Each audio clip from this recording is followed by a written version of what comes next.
Music by Mantu मनी। मोर पगली के पास करा दी। ज्ञान के देवी होखिन बसहैया हो, ज्ञान के देवी होखिन बसहैया हो। मोर पगली के पास करा दी सरस्वती मैया हो, मोर पगली के पास करा दी सरस्वती मैया हो। हमरे चक्कर में कैलाश नहीं पढ़ैया हो, हमरे चक्कर में कैलाश नहीं पढ़ैया हो।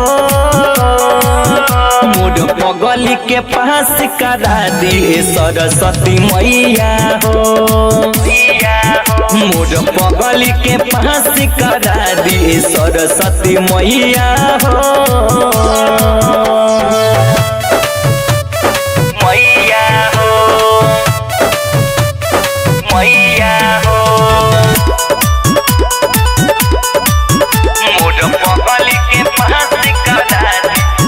हाँ जन्म से ज्यादा चाहिए मैया होना को के हम हो जाई पास तो सुनाय मैया चुनरी चढ़ाई हम हो, चुनरी चढ़ाई हम हो। जन्म से ज्यादा चाहिए मैया होना को के हम हो जाई पास तो सुनाय मैया चुनरी चढ़ाई हम हो। आसरा लगा के ऐनी तोहरे दुआरिया हो, आसरा लगा के ऐनी तोहरे दुआरिया हो। मोर पगली के पास करा दी सरस्वती मैया हो, मोर पगली के पास करा दी सरस्वती मैया हो।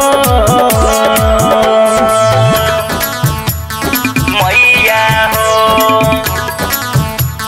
मैया हो, म्यूजिक बाय मंटू मनी। मोर पगली के पास करा दी।